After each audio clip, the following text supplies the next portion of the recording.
On peut inventer nos idées, nous pouvons, oh, oui, il ne faut pas refaire la roue si. Dans le cas de l'Afrique, on doit refaire la roue. Parce que la roue qui était venue en Afrique n'était pas la bonne roue.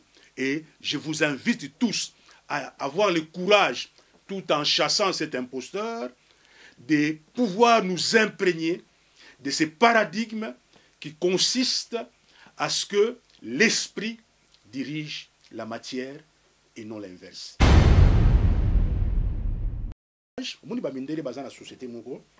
C'est la concurrence qui fait avancer les choses. Et ça paradigme mabé.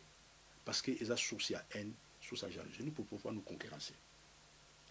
Mais Mundele a un paradigme parce que Mundele a un moine à biso ayebi nzambete. Tata nzamba tchaki biso comme bana liboso pour tout la qui s'anzela. Mais tant que biso to koi, moine ya soukaye, alobi c'est la concurrence, du choc des idées, j'ai la lumière, c'est faux. Du choc des idées, j'ai les troubles. Du choc des idées, j'ai les divisions. C'est de la complémentarité des idées que j'ai la lumière. C'est pas du choc des idées. Tant que les Congolais mentalement sont faibles, même décembre, Kabila Lungwa tous une occupation. Et l'autre qui est libéré par Congolais. Explique-toi, toi, Lungwa, occupation. Lungwa, occupation. Ben oui.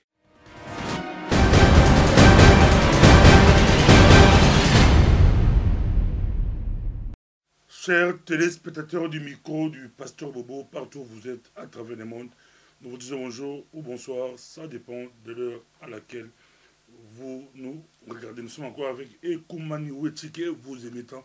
Vous êtes très très nombreux à pouvoir, de plus en plus très nombreux à pouvoir le suivre du Canada, Washington, Paris, Bruxelles, Lubumbashi, Badolité,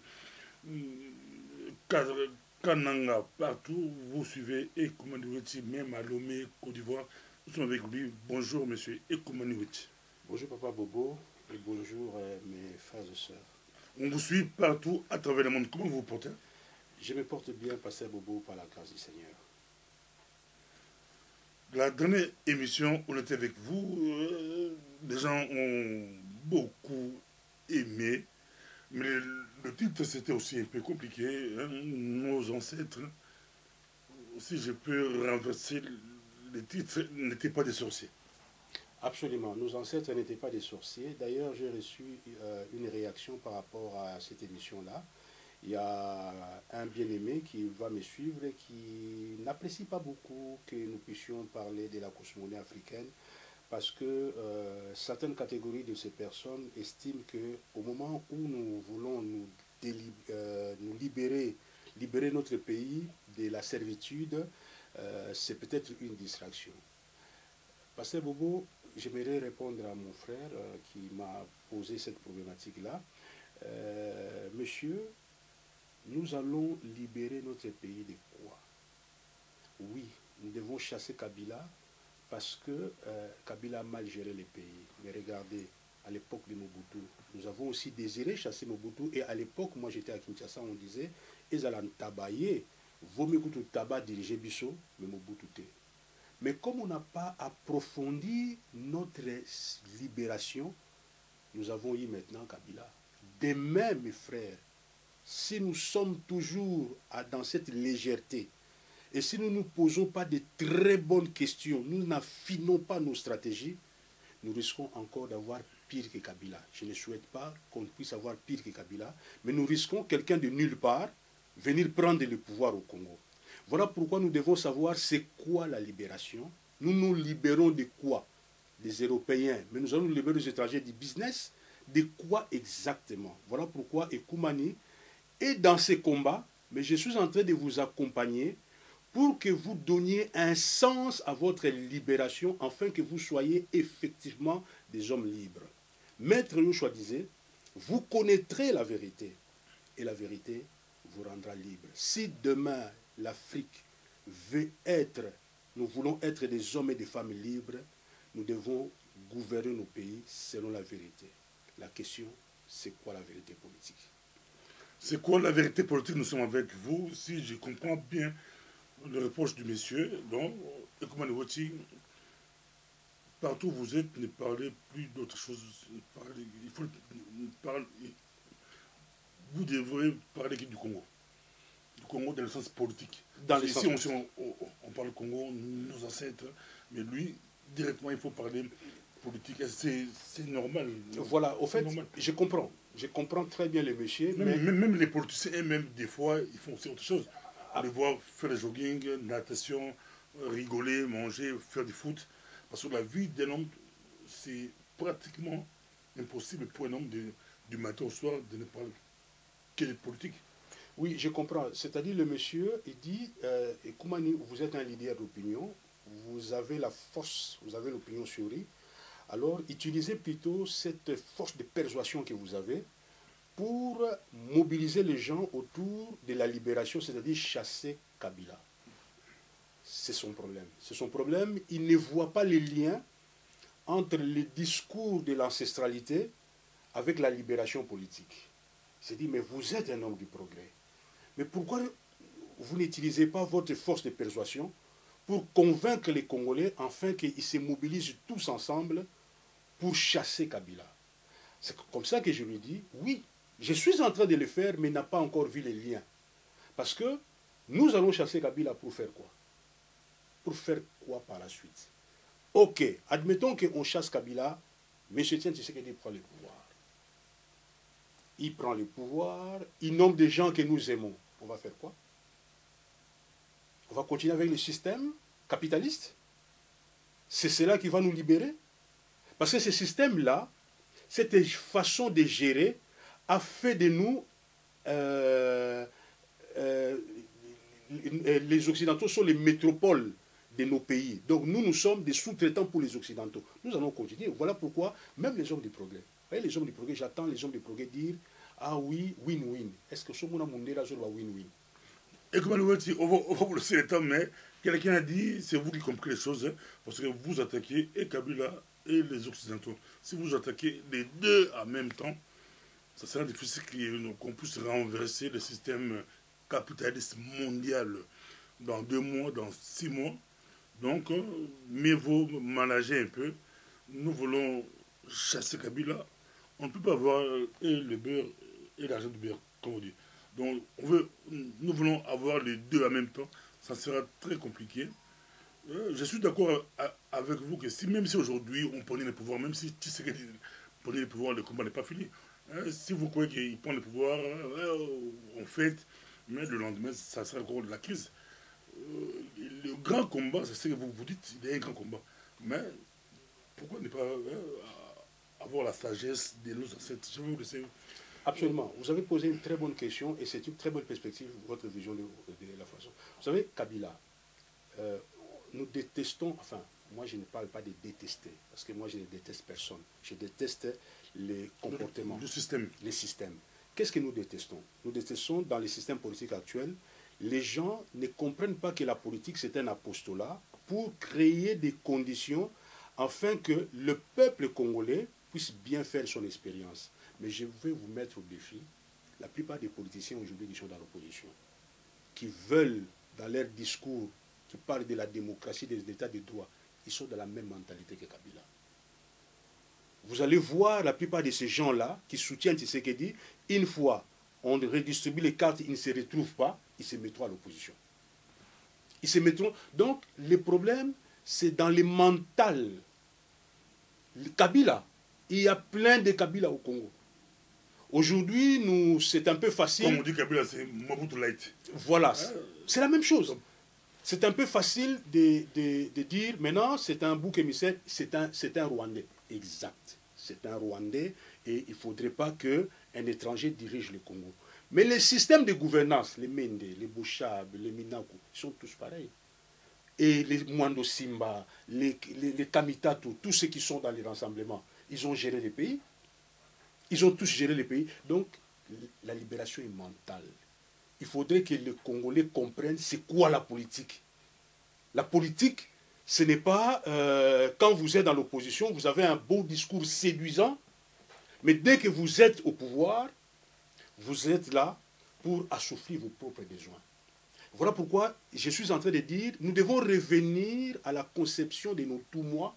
Est-ce que nos tout-moi s'enrichissaient? Est-ce que nos tout-moi avaient des comptes à banque en termes de milliards? Parce que ces pays-là, avant la pénétration coloniale, étaient dirigés. Si moi et toi, nous sommes aujourd'hui, c'est que nos ancêtres nous ont gardés. Mais quand ils ont gardé le Congo, toutes ces richesses-là, ils ont gardé ça. Est-ce que qui s'est enrichi de cette richesse? Donc nous sommes dans un système qui n'est pas bon, et que ce soit les gens de l'opposition, c'est les discours qui changent. Mais dans leur mentalité, tous ceux qui ont travaillé avec Mobutu, ou tous ceux qui ont travaillé avec Kabila père, ils ont tous fait des méfaits en politique. Maintenant, quand ils sont dans l'opposition, ils font un discours. Nous, on n'en veut pas de ces discours. Voilà pourquoi il faut refonder les systèmes, mais il ne s'agit pas de refonder les institutions. Il faut d'abord refonder l'homme. L'homme congolais doit être guéri. L'homme congolais doit devenir un homme spirituel. Un homme qui craint Dieu, qui s'écarte de la voie de la facilité, qui comprenne que c'est par le travail bien fait avec justice, avec un amour désintéressé, qu'on peut arriver à adorer Dieu. En fait, l'adoration, je l'ai toujours dit et je le répète encore, nous sommes venus sur terre pour adorer. L'adoration, ce n'est pas s'agenouiller, mettre les mains dans l'air, chanter lentement et les louanges chanter rapidement. Tout ça, ce sont des trucs. L'adoration, c'est faire un travail très bien fait. Quand vous êtes journaliste, il faut qu'on voie votre progrès dans le journalisme. Vous êtes là, c'est une façon d'adorer Dieu. Quand moi, je suis un chef de projet, quand j'ai conduit un projet, je dois le conduire avec un amour désintéressé. Je dois le conduire parce que c'est ma réputation qui est en ordre, c'est l'honneur des talents que Dieu a mis en moi qui est en jeu. Donc je dois manifester que je suis un créateur parce que je suis à l'image et à la ressemblance de Dieu. C'est ça l'adoration. On adore Dieu non pas à l'église, dans la société, dans le travail que nous sommes en train de faire, nous devons adorer Dieu. Et la politique, c'est vraiment n'importe quoi. La politique, ce n'est plus l'adoration, alors que la politique devrait être l'adoration par excellence. Merci beaucoup. Et Koumanoueti, on vous laisse la parole aujourd'hui. Qu'est-ce que vous nous amenez? On voit beaucoup de choses là-bas. On voit la haine, on voit des choses. Mais on vous laisse. Nous sommes dans une société, notre société, c'est congolaise. On ne sait pas, mais nous aimons témoigner le côté positif. Mais nous sommes avec vous, on vous laisse le temps. Beaucoup de personnes sont déjà là, assis. On vous suit. Et Koumanoueti, vous avez la parole. Matondo mingi. Bamama, batata bandeko, bana somi ya mboka Congo, bana Afrika. Bobanga discours ya Ekumani. Ekumani n'est pas un confucionniste. Aye ko jeter au probe na classe politique na bisoté. Tozali na occasion moko unique na kati ya mokili. Poto bima na kati ya déchéance ya société na biso. Soki bolandi makambo nazali koyebisa bino, bokomona ke boko tokotonga mboka na biso, pe bano bakoya sima na biso, bakopesa lokumu epai na tata Nzambe, ke batata na bango bayaka, batiaki misisa kati na mokili, pe totongaka mboka malamu. Ya solo, tozali na programme pour le moment, to bengana bapaya kati na mboka. Mais pas si tozali na yango, pe toko bengana bango bako kenda, ndenge na lobaka tango nyoso, soki to sangani liboki moko toko bengana bango, mais poto tonga Congo ya sika. Yango na apport na ngai Ekumani ezali, Congo ya sika, ba mama ba tata bandeko, toko tonga yango ndenge nini. Ezali te ya kokamata système oyo tant tozo bato bengana système ko bengana système ezali ko bengana idéologie o ezali ko fonder système wana pambate na système o biso tozali ko lobela lelo o tozali ko mona ke ezali mabe soki botali malamu système yango mindele basepelaka nango parce que système o biso tozoninga ko bengana eza système o ezali ko enrichir mindele ou ezali ko sunga la communauté mafieuse ko bengana système ezali ko bengana batote ezali ko repenser architecture ya mboka bit ya existence ya moto pe ko refonder classe ya bantumwa ya ba dirigeant ndeni to ko former bango po bakoka ko gérer mboka na lolenge ya malamu. Lelo nalingi na so na bino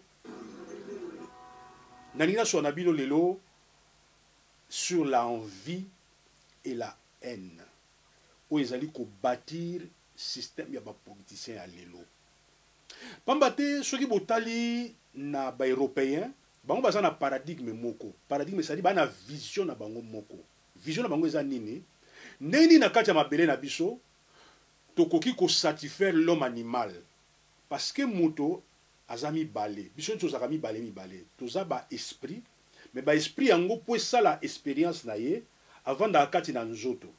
Alors mondela puna ya boy esprit, abindeni na koko satisfaire l'homme animal, c'est-à-dire na ba besoin matériel. Alors pour satisfaire l'homme animal wana a inventé ba théorie na ye, ba idéologie na ye, a kotisi yango kati na ba enseignement, ba science politique, ba science sociale, ba science économique, ba science juridique, pour akoka ko satisfaire idéal na ye oya monike na kati na vie na ngai, na kati na vie na biso, eska to vandi, faut zala na ba besoin matériel na biso. Yango no mundele ne recule devant rien. Soka kei na mboka moko moni mboka ne zala ba contrat zala ba pétrole, azali même prêt à ko sacrifier batu nyonso mboka wana pour à satisfaire ba besoin na ye, parce que ya sosoli na kati na mokili ke to ya na mokili po moto nyama azala malamu. Mais ba koko na yo bazaka na paradigme wana te. Ba koko na yo ba yeba ke soki to ye na mokili ya solo, il faut nyama to lati azala malamu. D'ailleurs to zayi ko finga na kin nyama na yo. Atala yo na nyama mabe. Pourquoi? Parce que to yeba ke nyama faut la malamu, faut azala bien soigné, faut azala bien éduqué, etc., etc. Mais le but de l'existence, biso to tchaki yango na côté ya moto nyamate. To tchaki yango na côté il y a l'homme spirituel qui vient s'incarner dans la matière, il y a solo, il faut ba besoin matériel na la satisfait, mais l'homme spirituel faut cultiver ba vertu. Na insistaka tango nyoso, ba vertu wana ezali justice, ba vertu wana ezali un amour désintéressé, c'est-à-dire que ta vie et que comme un sens que quand vous êtes une bénédiction pour ta société, pour na mboka na yo, pour na mwasi na yo, pour na bana na yo, pour na bana na baninga na yo, wana o reçu sens yakimoto.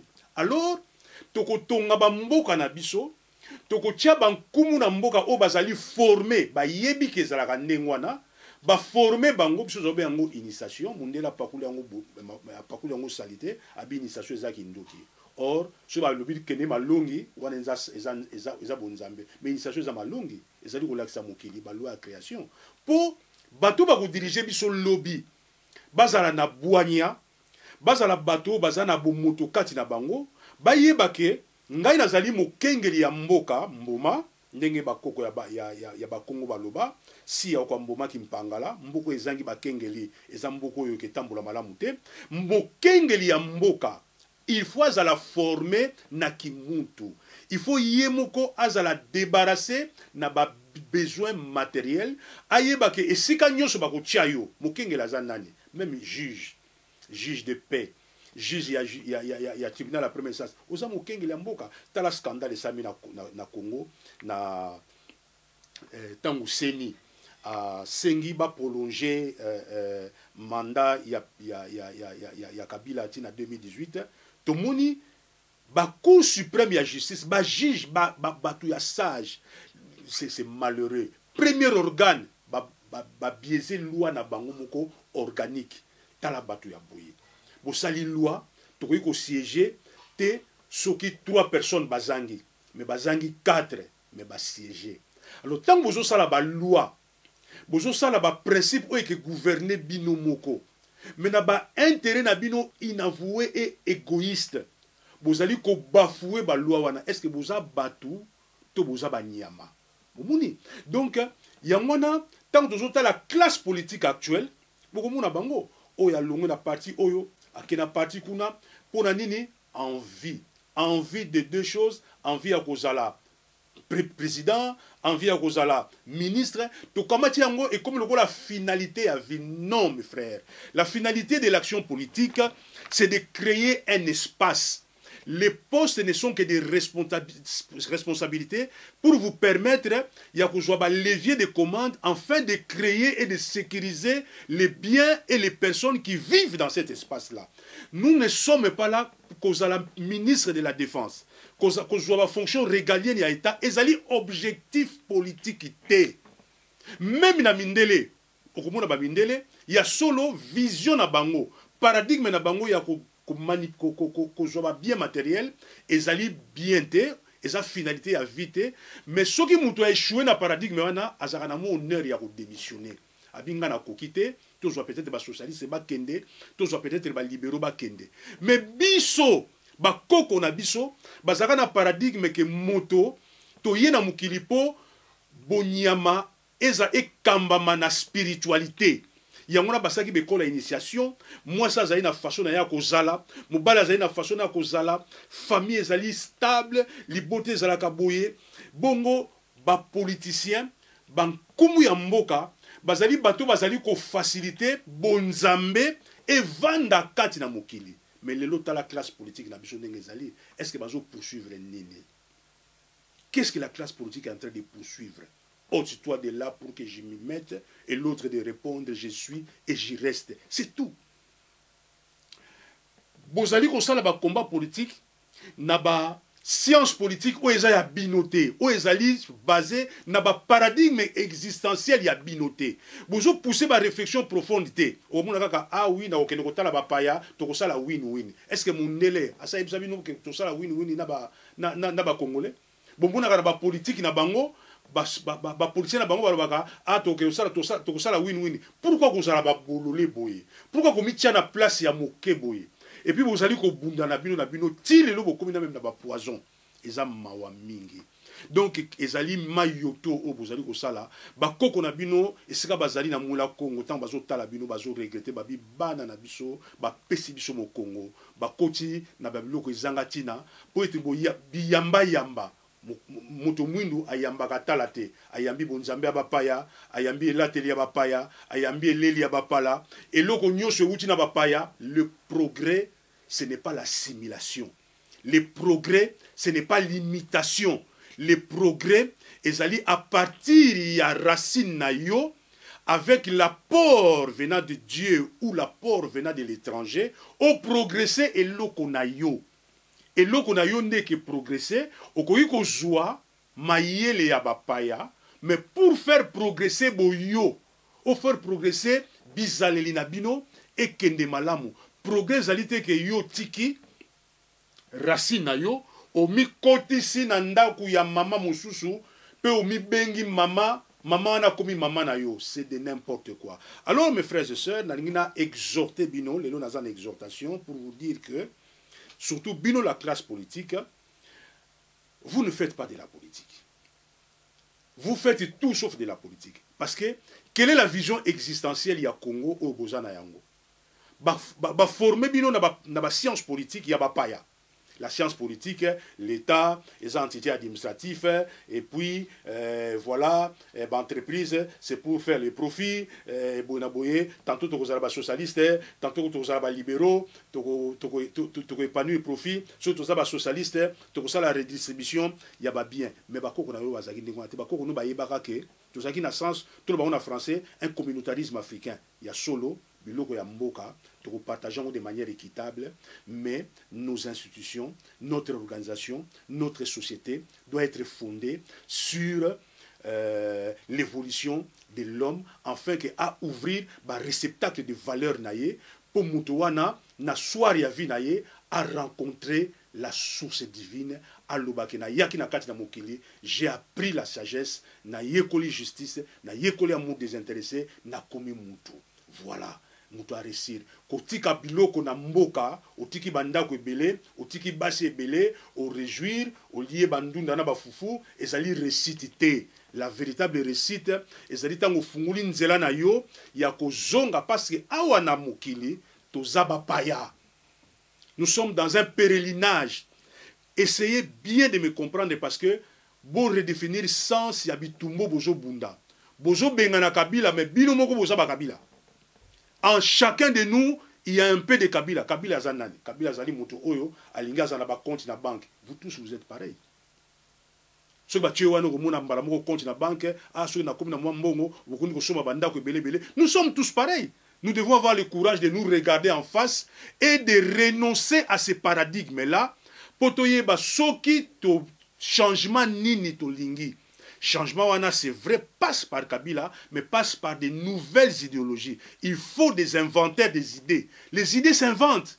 Vous ne pouvez pas toujours copier les idées chez les Occidentaux. On peut inventer nos idées. Nous pouvons, oh, oui, il ne faut pas refaire la roue si. Dans le cas de l'Afrique, on doit refaire la roue. Parce que la roue qui était venue en Afrique n'était pas la bonne roue. Et je vous invite tous à avoir le courage, tout en chassant cet imposteur, de pouvoir nous imprégner de ces paradigmes qui consistent à ce que l'esprit dirige la matière et non l'inverse. Nous sommes maintenant prêts à débattre avec le pasteur Bobo Matondomini. On vous a suivi, Ekoumani Weti, on vous suit, on vous a très suivi. Nous sommes avec vous. Pour vous, pour l'Afrique, pour le Congo, il faut qu'on puisse inventer la roue. Qu'est-ce qui a... Qu'est-ce qui n'a pas été fait? Voilà, pasteur Bobo. Omoni, oui, je réponds en lingalo en français. Les deux. Voilà. Mes frères, la question du pasteur Bobo est très pertinente. On nous a colonisés. Pasteur Bobo me pose la question suivante. On nous a colonisés. Nous avons réclamé les indépendances dans les années 60. Quand vous dites que vous êtes colonisés, on nous a colonisés, c'est-à-dire quoi? On nous a colonisés mentalement, on nous a colonisés spirituellement, et on nous a colonisés dans la façon de s'organiser. Maintenant, vous avez l'indépendance. Qu'est-ce qui n'a pas été fait? C'était de revenir nous-mêmes. Nous avons eu l'indépendance, mais nous avons continué avec les systèmes occidentaux, avec les institutions occidentales. Non.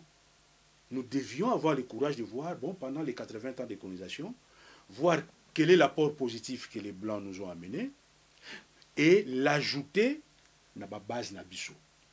Ce qui mopayaye na ndaku na yo a dérangé ndaku na yo. Yo bengani mopaya wana ozwa indépendance. Ozo sa ndaku ndenge zalaki. On continue na système na yete. Ce qui yo zalaki ko sambela nzambe. Ah, mopaya ya lobi sambela nzambe B a imposé yo parce que c'est colonisation. Colonisation ça dit imposition. Mais ce qui yo longoli mopaya wana ko continue na nzambe wana. Ah, c'est trop bandela. Na bon ça mon na malamu. Yo na zuka phrase na yo olbi ke ba inventaka route eza expression ya monoko ya lopoto o ba bige o c'est salama ba c'est ba trasa chemin mususu kiti ba sa kiti ba sa kiti yo go ya peut-être o modifier ba façon mais ba tungo ba sa kiti avant ba ko zapper ba cocolation mais ba tungo ba sa kiti ça c'est comme si ça rappelle libanga ba enfant de libanga donc ça bon mais libanga trop ça ngo to adaptango par rapport à ergonomie toi adapter un outil comme kiti kiti mais idée on a ya ko sala kiti tout le monde déjà comme je peux avoir pris de belle monter azali déjà ba ko ça peut ba inventer on a plusieurs raisons ba ko la ba fondre la libanga ba ba ki rotambola ba fondre libanga au fond de l'entité. Qu'est-ce qui a été fait oyo c'est biso to ba ko biso to na Congo la faire to améliorer oyo ba si ba sali to sala logo mususu ko na salamate Kitoko mingi question na yo. Tout ça civilisation mosusu. Na lo salamate. Si pesa kama o comprendre nga tout ça la si to inventer ou na sens nini. Mundele tango ayaki pa na biso. To za ko sala ru. Ru na biso. To sala ru. Akati ru wana. Abi urde. Akamati ru o ya za ko sala. Achiango. Et puis, il y a une expression, il ne faut pas inventer la roue. C'est que tant que yo zimbo kana yo, on a l'expression là. Na c'est chose amuta mayero on a l'expression là. Parce que expression est la colonisation. On a nangote. Ba non, roue oyo yo yaki nango, eza roue nangate. Parce que bisona mindele photo vivre na l'unité dans la diversité. Bon baza la civilisation na bango fondée sur l'accumulation des avoirs. Biso dans la civilisation na biso fondée sur la réalisation de l'humain. Alors, la civilisation nabiso est katanaki. Il faut to zonga la civilisation nabiso. Mais ce qu'on roue, au fait, to récupérer roue nabiso, mais to moderniser yango. Na port ou te patata nzambe, Quand je dis apport et papa tata nzambe na obité que tout fou comme tout sambela. Apport et papa nzambe zali maîtrise la science, les lois de la création parce que nzambe tout le monde a à travers les lois de la création. Les mathématiques c'est Dieu hein. L'esprit de Dieu, les mathématiques, la physique. Nzamba lubaka na babilo wana. Biloko wana ezali langage à tata nzambe. C'est le seul langage à tata nzambe. C'est ça. Donc découvrir quelles sont les lois de la nature pour to kamata yango to adomde yango nzamba lui maîtriser la nature. Adomde nature wana. C'est ce qu'il a dit à Adam. Donc to maîtriser yango, to adombre yango, to tiango sikoyo na ba programme na biso po moto akoma nyamate oyo azali ko satisfaire ba désir na ye neti mindele po moto akoma mwana nzambe abanga nzambe ayeba tinane na kati ya mokili. Oui, pasteur Bobo, nous allons réinventer la roue, mais cette roue nous l'avions déjà.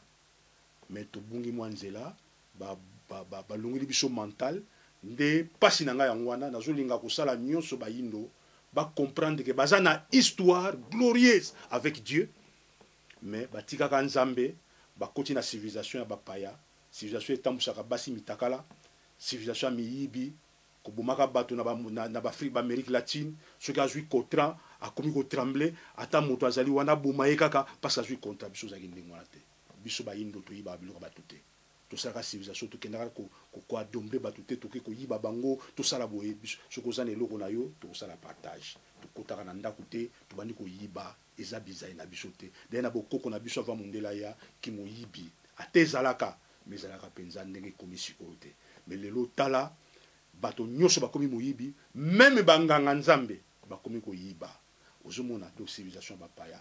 Nous devons réinventer cette roue parce que cette expression c'est une colonisation. Il ne faut pas inventer la roue, c'est une colonisation. Pour na ko chabino ke ah non moni science politique ezala boye. Non, science politique a mondele. Pour na kimation à richesse. Biso to ça science politique na biso. Science politique na biso ba oyo baza siko la classe politique oyo mawa. Mais nazo soutenir ka bango parce que to zaka na bango, mais vraiment il faut d'autres politiques. Pas d'autres personnes qui portent d'autres politiques. Une autre façon de faire la politique. Parce que bah oyo bah déjà corrompu. Et ça bazana opposition, et ça bazana ngambo Kabila, mawato, il y aura rien qui va se faire.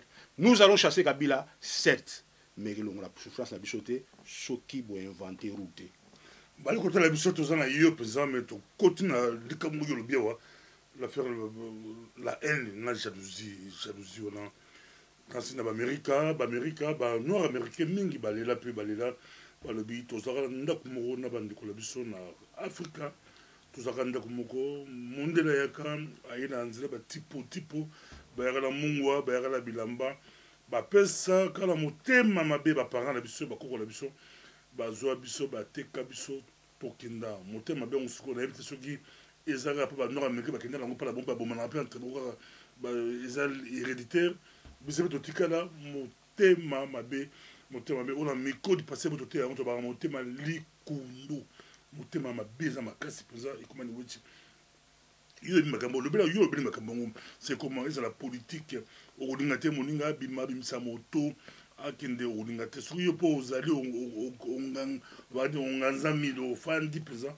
oboyo tikela balinga ope opazali boko appuyer te opazala kotikela balinga te pali ko bomana kolela biso tele kolela ke bapaya bafani na mboka la biso mais bapaya yango bakomprendre pe système yango motema mabe la haine la jalousie na gati ya politique toli kolobela politique na pesi yo maloba ekomani woti mais kana ko explicité yango bafandi ebele bali kolonda yo kitoko mingi pasteur Bobo pamba te motema mabe ya moto mwinde bandi kala tikana kote ata mindele mwa moke tozali koloba mindele me biso moko to amite mabe roi nzinga kuvu mwana roi liboso mwana na ye ya liboso mutanga kozwa bokonzi tala ndeko na ye mwana mibale na complicité c'est vrai ya ba portugais abomi ndeko na ye po azwa bokonzi wana et puis tanga abomi ndeko na ye nda kosi christianisme christianisme ndeko kutaka mbora biso e ba kutaka wana c'est-à-dire que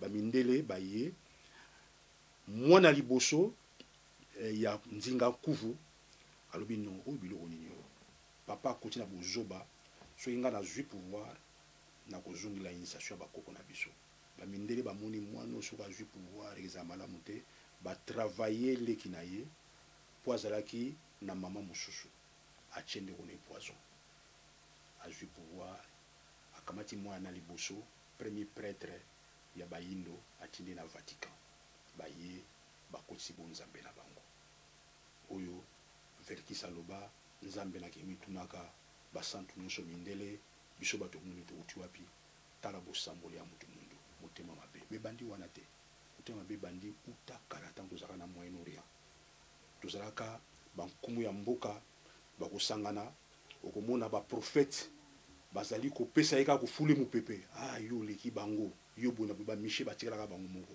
Jérémie mwana mobali oyo kutu bakenda kotia na kati ya citerne po azali koprofetize biloko oyo ntango nazoba ba Jérémie bamishe wana bato mwindo parce que eza civilisation na biso yango na nzambe atindili biso bato me tokangi mitema na biso moto mwindo donc Pasteur Bobo eloko eze salama oyo moto mwindo akoya banda kala yango wana omoni tokoti na kati ya bozoba oyo tala même na kati ya politique na biso okomona aza na même politique mais soki euti epai ya Tshisekedi to euti epai ya moto mosusu soki ya se retrouve te aza contre yango donc tozalaka na possibilité te ya kosoutenir même bino nde bozala na biloko na bino ya bamédia okomona boza barivalité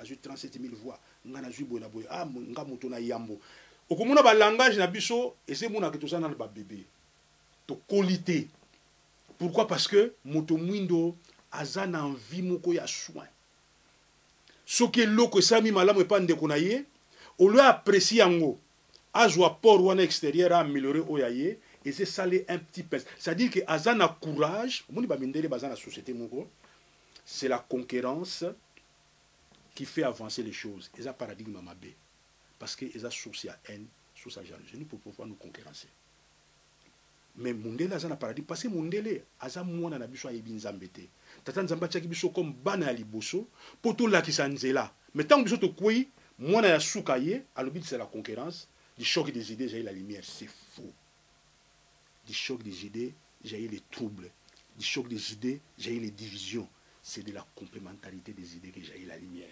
c'est pas du choc des idées les idées ne peuvent pas s'entrechoquer les idées doivent se compléter donc nous avons démonter toutes les expressions à mindele okomona ke ezana bo satan na kati na yango mais tellement moto mundo a raisonner ka mingité to goma babilo kwa na nyoso et ça dit ko fondement na biso yango no moni comme to kotisi biloko to yebi yango te to komi ko répéter ngo bêtement du choc des idées zaï la lumière non dites-moi un jour où les chocs des idées ont jailli la lumière bako na biso bazaki na baminde ba na thèse na antithèse na synthèse c'est faux.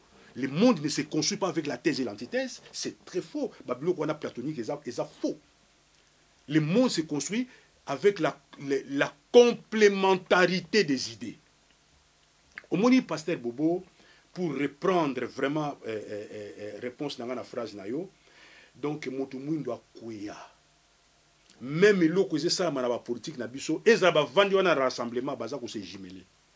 Faulu azo tala lo ngankoi. Olinga koyazo tala nani boye matin nani kamita tozo tala boye il y a pas de confiance entre eux ce qui Tshisekedi a koyin mutino ase eloko ngopesile même ba Tshisekedi wana pe donc mbuta moto mwini faut batonga ili susu totonga minante c'est ça notre approche or bino bozali bato parce que l'esprit garde les souvenirs du passé naza ko faire appel na ADN spirituel na bino pour bo se ressaisir.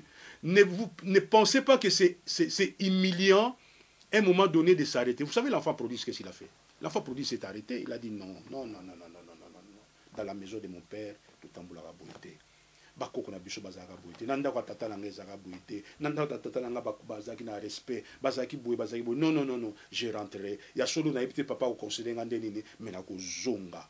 Tanga zonga ki papa le tanga moni. A sali fête. Nzamba ko sepela mingi. Surtout tiki biloko. Tozongi bomoko totiki ba rivalité parce que aux premier ministre ezala mutu so aza plombier faut pas plombier bazalati faut pas bouer sanitaire bazala bo batu wana baza batute soko za premier ministre na valeur non c'est faux même de qu'on a biso aza akokombola barabara na Congo soki bapesi salaire malamu akobénéficier akopesa sens na vie botika lokoso bokanisa te ke soki okomi PDG okomi président de la République bato nyonso 100 personnes bandi bakoma président de la République c'est pas normal.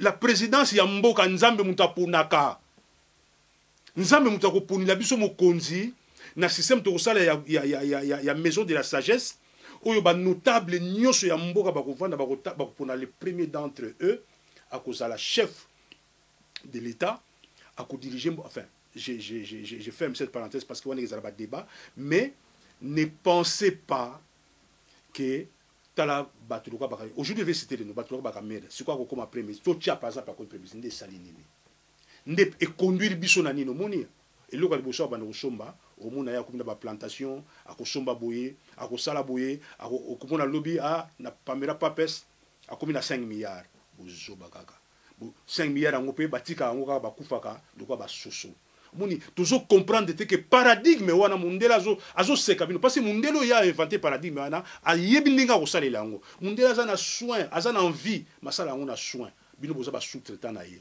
yesi ko azo jouer rôle ya sapeur pyromane sapeur pompier mais bino bazoba bozo kota na biloko yo bakoko na bino bavandaka na mokili ndenge wana te ndenge pasteur Bobo alobi ya solo pasteur mutu mwinda koma mutu mabe ezala tala moto. Je profite vous dire quelque chose. Moto a conséquent à pasteur et ça pasteur Yambe. Pasteur Yamba Dallas na PC Mbote. Ngai nazaki ordonné na ministère et pas à Tatawan. Auti na nini. Comme ça pasteur. Tant na sisi bitu na ngai. Comment le wechi o atem na bendizo o to fena yo o nga mama nzambe te o comment le wechi ba chama beaucoup comme pasteur na Bishop Yambe Lofile. Bishop Yambe Lofile. Ba nani batindaki ba représentant na bango ba nani oyo zakana mingi nani pasteur Kibutu c'est d'ailleurs moi je suis un chrétien mais pas un chrétien, je suis pas un religieux, je suis pas un homme religieux na ba pasteur Bobo Mokomususu nazali mondimité na mutu na yebi lo nazo sala na mondimité mondimi oui amen non moi je suis pas dans et un bâtiment beaucoup après Yambe aluka uteke tena avancé papa ngam na tshama maboko comment uteke sima ngabo tango ya wana kutana ye na ibise na bi passer ya faut avancer na beaucoup quand même mais tout vent tukutana tukutana mama na soye na bi pasteur mais ibisoni alobi na ngai apesinga mapamboli na solo na ye na bi pasteur omoni la révélation est progressive c'est bien ce que vous avez fait c'est très bien maintenant vous devez avancer faut que vous vers les eaux profondes. La chose pasteur, c'est un homme qui est réceptif. C'est un homme qui comprend. Il dit, Omoni, et l'okozoloba, et que c'est difficile, na niveau l'église du Seigneur Azanango, à comprendre. À comprendre. Osa vraiment moutou, oso prêcher dans le vide. Mais na ko sepela, mukolo na ko ya, to vando expliquer nga makambo bien. Parce que ça mituna mingi, c'est sûr. Ce sont des hommes ouverts. Dans la vie, il faut être ouvert. Parce que maître Yushatan Wayaka, Batomusus Bazalaka, Bazomoni le aventurier. Mais plus tard, aventurier. Donc, Ekoumani, c'est un homme comme tout le monde. Il vient, il vous parle. Mais plus tard, 100 ans après, beaucoup de messages qui s'imposer dans le monde. C'est ce que je suis en train de dire. Botika biyamba yamba. Dieu veut vous visiter. Ayez le courage de reconnaître que tout ça, il faut sur route. Nous sommes des enfants prodigues. Nous sommes pasteur, moi, enfant prodigue chez Jésus. Donc, à force de nous mélangeons tout et nous commençons à dire n'importe quoi, et ça est vraiment regrettable. Donc, le qu'on a to tambuli mabe to tambuli sima ya bato mayuya mundele na Kikongo bato ya Kikongo mundele lakisi terroriste. Pourquoi appeler ça comme mundele tango ya bayamba qui est bien mais sikoyo mundele asaki nini azuka matabasi asuka etika baona babato na babato akasoka mani babasa mbayindo kangi bango akoche na bato ajule bango siko baru bato basa baso baso bunga boy baso kelendeni bato me bato baza mundele bato ba terroriste. C'est comme ça que on comprend. ba ko muna me to yambi bango to pesi bango bisika ko lala mais ba muna ba muna ba ser na biso na ba or so ko muni ba ko sa futa ba ser ba or ba asuta bango ba asuta or ba biso muna ko kaka mama na ngai lobe aso sa ngabi papa nde so to zaki to yiba biloko to zaki na mbongo ebele biso kuna na dimanja chenga to zomuna ba mabanga moko eze briller or ke zaki ba diamant to zo yiba na biso te to zo sakana na yango mais mondela ye aluli yango asali ba société omoni alors tango bazo kamata bana na biso ya basi bazo kende ko violer bango na ba bateau nde tango ba kumu ya mboka ba yolo ba bia bateau baza mindele mais sikoyo 100 ans 200 ans après mondele comme loko moko ya pinch quoi na mondele non être un blanc enfin un blanc c'est mpemba na Congo pemba pemba nde blanc mais mundele ça signifie un terroriste ba koko na biso ba mona bango déjà ba terroriste mais tant ba moni bango ba kangi ba okachi ba bloquer bango ba kamati bana ba koti bango na ba école catholique de force allez moni mutu so akoli na prison a mesai na prison aboti bana na prison ti biso to botoma na prison mentale prison mentale to komo mona biloko yango to normaliser yango ba msu ba koma ba docteur na buzo ba wana siko tango ekumanya ye azomona bi meso na landi mutu nga na opete ngasa na docteur te na za docteur na kacha buzoba donc siko mutu akobimisa ndeni omuntu to mi ko se bloquer par intérêt personnel mais biloko wana eko développer ba mboka na bisote bref pour faire court il faut tout tika motema mabe eloko oyo nga na zoloba nebi ke sika bozali mitema na bino se tutana parce nga za moto nzambe nzambe moto atindi ngai ayibisaki nga lobi ba oyo baza ya ngai ba ko tutana tango loba mais d'intérêt personnel diplôme église eloko boye ekisimba ndenge nini na ko se retrouver ndenge nini lingomba nga na sali menga ekumani pe na sali lingomba mais na tiki biloko na nyoso mais je suis bien je vis en paix mais je suis vraiment un homme libre et ce n'est que des hommes tant ou yo okoma lokolo ekumani ekumani akomi lokola ye nde tokoyiza na bolingo ya solo tokotunga mboka na biso mais na système na bino bozo sala wana toko rond point toko risquer ndenge lumumba lobaki to ça sur 50 ans et ça la passe pour la ressource c'est pas bon na c'est basé belé et belé mais ba solution comme nga la pour to fondre le cambo pour développer le bien to côté prochainement mais solution comment to ça la poto longo la monter mali kundo to longo la monter mama be to linga na rappel on nga sala logo pe o appuyer au peut exemple belé ba média ba nini to zongo sur la politique o hasard ba leader politique et bango ba leader il y a ba résistance to bango to ba leader on te ba bango pourquoi pas toi appuyer bango bango peut ba simbana biso to simbana bango na bino ba leader pour yo poser leader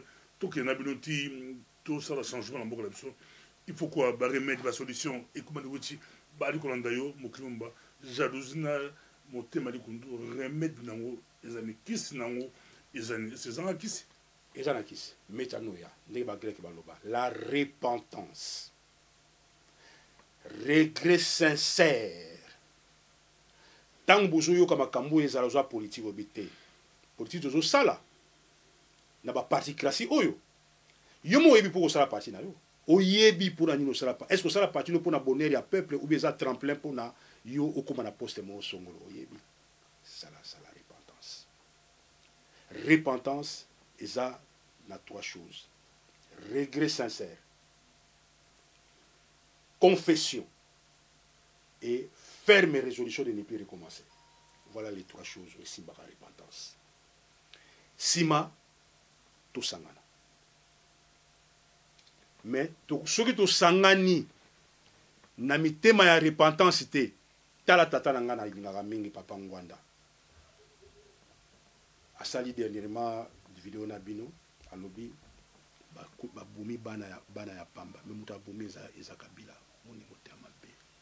Tout ça na mitema mabe wana soki loke uche pa na yote bengi batu fukaka o dénigrango solution pe ya malamu oso proposer te moni to za mitema mabe menzambe na monoko to suka ndeni na bato boyi ba on ba leader ce n'est pas bien mes frères même ba papa ngwanda osenga ka bolimbisi est-ce que ça toujours na disposition na ya bolimbisi siko na moni comme une arrogance ngai mais be mo bebisi mboka soki biso be comment toza na kati ya popeza pona bino biso za bato maye tokozala bamboka na biso eza bino bapapa wana tondimaki osengi repentance malamu nasepela na makasi mais tala badiscours okomi nango sikoyo kombano ekomi nazolinga peuple alongwa na balider wana bandeko na yo. Non, notre combat c'est la libération, et la libération Etienne alongwa na activité politique depuis 1980. Plus de 36 ans tata na sala politique était nga nazolo babo na pesa yembote na maboko te, mais nazotala sikoyo azako aimanter peuple, il faut tous se repentir et puis soki okomi na moi lupemba zala na humilité. Plus Dieu t'élève, plus doit être humble. Bakoko na yo batambulaka na humilité.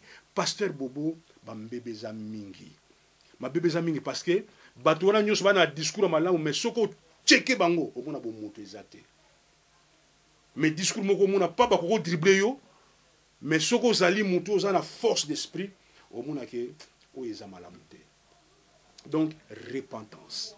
Tout regretter et puis tout le bas plus jamais tout on a rabiso ba congolais tout on a été belge na français pour na intérêt Europe ba tout on a raté mais parce que la divergence mais s'il s'agit des intérêts d'Europe belge na français basé sikambo et comment le général justement là yo ba on peut qui a jalousie dans mon thème mais par la moko cité leader Europe c'est mani ba basé belé bato bili balandaka ye bali mpe kolanda yo même nga mpe nalandaka bamonaki kisi yango yo mpe nsima moko olopesa kisi yo mpe oke na motema mabe ondre yo moko susu oke na jalousie epa na ye oza vraiment compliqué parce que yo babi pesa kisi en général bali kolanda yo ye mpe ali kolanda yo tokositue ceque ojalousie yango eza pa na ye pala tanga se discours na ye ya bana bakufi sans base arrière opération yaki mal préparée ou révolution za ndenge on te parce que révolution ndenge on te ou yo pe muto obeti mbata yo ndiza mutema beto ebite mutema bezo puis continue na kisi na yo kisi ya mutema beto ko suka tala biso pina e bandoko kitoko papa opposer question mo kitoko moninga za songa nzila je redresse na kanso yi songa nzila li ko songa nzila ouais songa nzila je redresse na kanso seri moko mona kinga na zaina docteur Mpula c'est parce que j'étais pas d'accord avec cette série. Donc famille commence à n'importe quoi bakomi kosala parti na bango aza moto ya particularité mais ntango namoni bacongolais ndenge basimbaka idps ndenge bakomi kosala bafausse nomination mais parce que idps ezalaki patrimoine idps apesa mikanda boni na bato awa nasepelaki eloko na te yango wana napuyaki docteur Mpula nabi non il faut pas laisser les choix comme ça. Donc, papa ngwanda nayebisaki moko mosusu na émission na ngai nabi soki pare na brakata branga na komi mokonzi tata wana la sécurité. Même jusqu'à présent, j'ai confirmé ça. Mais, dans le moment où il y a un rassemblement, Azali Kolinga ko pesa peuple poto longwana bapaya, ce discours n'est pas le bienvenu. C'est un discours qui apporte quoi? Qui apporte rien du tout. Ce qu'on est là, le bien de Salini. Ça est le côté. Bana bakoufi pambate. La révolution est progressive. Et l'ogonyo ce que ça manambara mon côté. Alors, ce qui et logistique ezala mais justement dans la unité na unité wana toko tia logistique yo na logistique tia la logistique wana o yazana eloko bo tia wana mais ko vanda na sete loko la journée ça vandaki azotala ndenge ni nzambe ya sa pesi prophétie na ya lobi mboka wana ezekufa siko avani na likola nzeta azotala ndenge ni nzamba ko bomba mboka wana or roi zaki très sage abengi bato mboka abito bondela nzambe to sala repentance nzamba yoki bango abomi mboka te journée ça komo lela abindeni roi leli ndeni roi bo batu susu obi soki tisekedi rassemblement a gagné loko bamsu ba lolela donc on a bien dit c'est pas possible soki to soko auto la politique to ba se position te comme les choses na yo na si yeta au sa banalise na ya moneke batona solution la bango za ko bunga mboko za occupé sous occupation c'est impossible bakangola yango na ba discours boye ba bato ba la pouvoir ata bo gagner l'élection là bato ba la pouvoir ba boutique à pouvoir te nasi discours na yango wana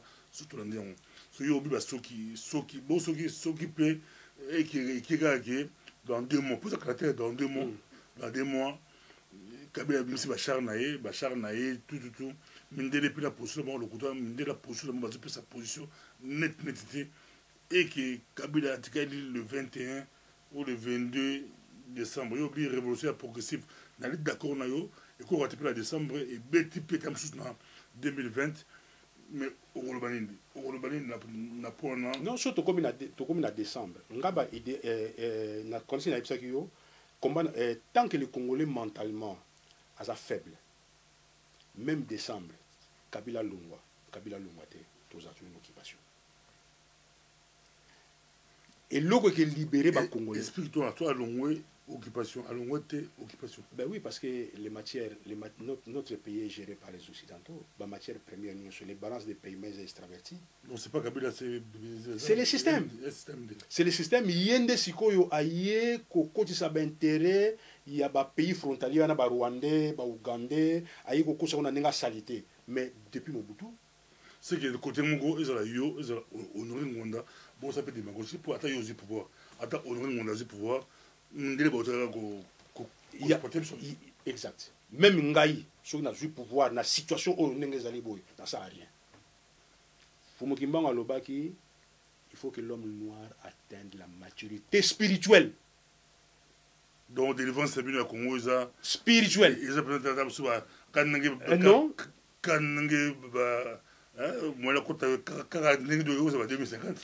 Délivrance, il y a Congo. Et l'homme congolais faut comme un mouton. Faut comprendre pourquoi Azo vivre dans Kachamuke.